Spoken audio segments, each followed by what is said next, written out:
रही है, रुझानों के हिसाब से खबर ये आ रही है कि नागालैंड में रुझानों के मुताबिक बीजेपी की सरकार है। बीजेपी प्लस की सरकार नागालैंड में फिलहाल बनती दिख रही है। जो रुझान अभी तक आ रहे हैं, अभी बहुत शुरुआती समय है, लेकिन नागालैंड में बीजेपी के लिए बहुत अच्छी खबर है। 31 सीटों पर बीजेपी प्लस आगे चल रही है। इस वक्त की बड़ी खबर आपको लगातार हम बता रहे हैं कि नागालैंड ही नहीं बल्कि त्रिपुरा में जो 36 सीटें बीजेपी को सुचरिता मिली थी उससे और आगे बढ़ती हुई अभी 8:30 बजे है, तस्वीर और बदलेगी। तो क्या और पॉजिटिव पिक्चर बीजेपी का निकलकर सामने आएगी अन्य राज्यों से, ये सबसे बड़ी बात होगी। और सबसे बड़ी बात यह भी है कि बीजेपी ने कैसे इन 3 राज्यों पे फोकस किया है। चुनाव प्रचार से लेकर स्ट्रैटेजी से लेकर रणनीति से लेकर इन तीनों ही पूर्वोत्तर के राज्यों पर फोकस किया।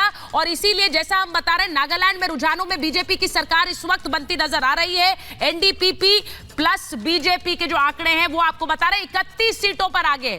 अब यही अगर नतीजों में तब्दील होते हैं तो वहां पर एक बार फिर बीजेपी समर्थित सरकार बनेगी। साथ में मिलकर लड़े थे।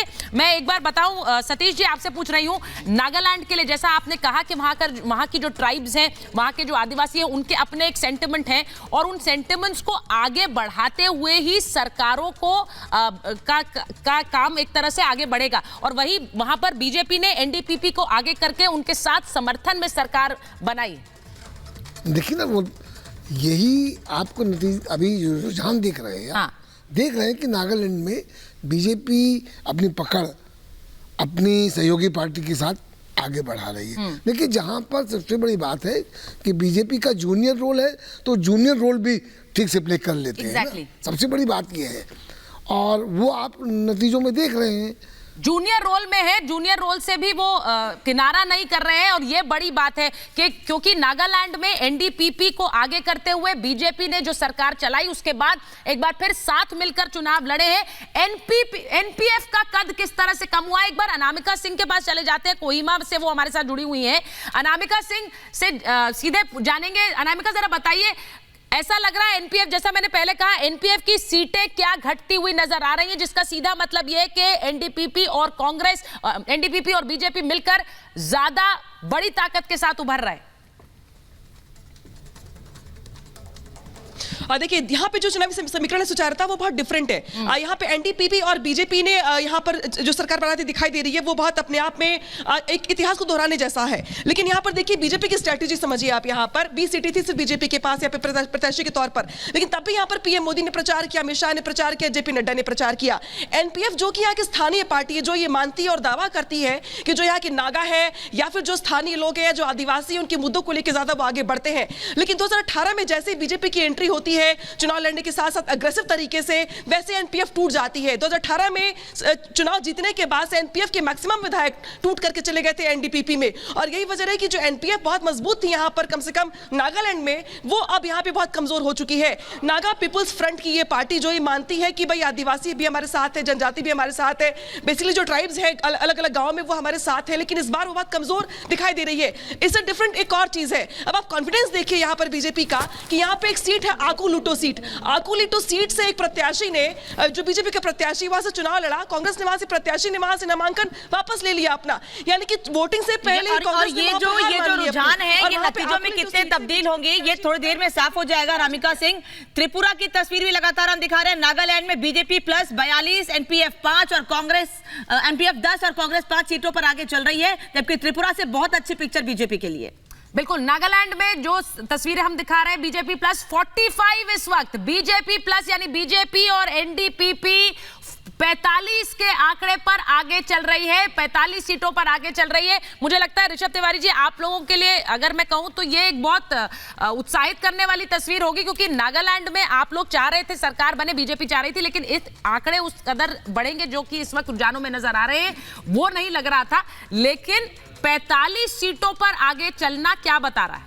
देखिए, कहीं ना कहीं मैं आपकी उस बात से सहमत हूं जो आपने चर्चा के दौरान कहा कि पूर्वोत्तर राज्य में जब तेमजिंग एलोंग का एक वीडियो वायरल हुआ था कि हमें देश से पहले कहा जाता था कि तुम कनेक्टेड नहीं हो, लेकिन जब से ये मोदी सरकार आए, कहीं ना कहीं मोदी जी ने अपने हर एक भाषण में कहा है कि पूर्वोत्तर के भाइयों को हम दिल में बसाते हैं। और तभी नागालैंड से पहली महिला राज्यसभा बनी। उसके बाद अगर आप दीमापुर से कोहिमा की ओर जाएंगे तो जिस तरीके से इंफ्रास्ट्रक्चर, रोड और अनेक मॉडल स्कीम मीम्स चल रही है वो कहीं ना कहीं नागालैंड के जनता के दिल में एक सेंटिमेंट जगाया है। और ये सेंटिमेंट इस कदर था, मैं बताऊंगा आपको, जब मैं वहां विजिट किया तो उन्होंने कहा था कि जब योजना आ रही है तो ये देखकर नहीं आ रही कि किस कास्ट के लिए आ रही है, कौन धर्म के लिए लोग आ रहे हैं। जिस तरह का भ्रम वहां के लोकल पार्टी फैलाना चाहते थे कि बीजेपी हिंदुत्व की पार्टी है, ये है वो है, लेकिन वहां पे जब योजना निकली तो अंत्योदय मूल मंत्र से निकली, अंतिम व्यक्ति का विकास कैसे हो।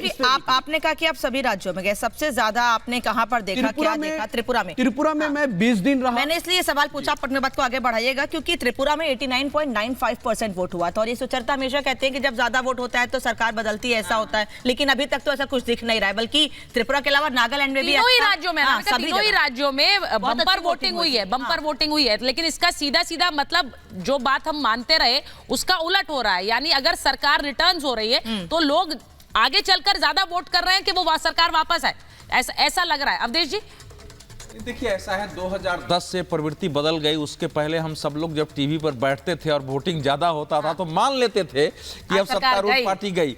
लेकिन 2010 से ट्रेंड बदला है। टीवी ने प्रचार किया लोगों को, आप लोग बैठते हैं तो कहते हैं लोग घर से निकले वोट डालने जाए। चुनाव आयोग ने किया तो वोटिंग परसेंटेज रिकॉर्ड होता गया और सरकारें वापस आती गई हैं।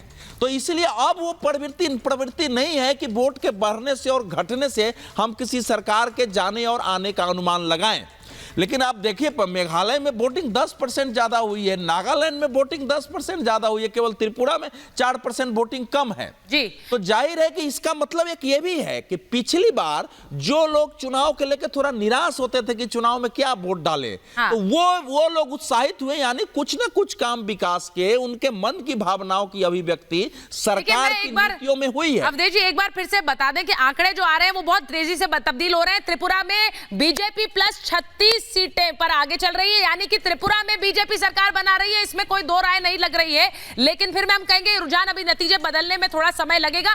लेकिन ये देख लीजिए जो त्रिपुरा में सीट शेयर है, पिछली बार यानी कि 2018 में ये की जो तस्वीर थी वो भी आपको बता रहे हैं। लेफ्ट 12 पर, टीएमपी 10 पर और बीजेपी प्लस, ये इस वक्त के जो रुझान है उसके हिसाब से आपको बता रहे हैं। और ये देखिए बीजेपी प्लस 36 पर, लेफ्ट 12 पर, टीएमपी 10 पर, ये त्रिपुरा का। मैं एक बार जरा अवधेश जी, ये जो जिस तरह से तस्वीर निकल कर आ रही है त्रिपुरा में बीजेपी के लिए, जिस बार 2018 में सरकार बनी उसके बाद ये कहा जा रहा था कि उन्होंने इनरोड्स कर लिए हैं नॉर्थ ईस्ट में। आपको लग रहा है इस बार जो पूर्वोत्तर के तस्वीर आएगी, तीनों राज्यों की तस्वीर आएगी, वो बीजेपी को यहां पर कहीं ना कहीं उस पोजीशन पर ले जा रहा है जहां कभी कांग्रेस हुआ करती थी?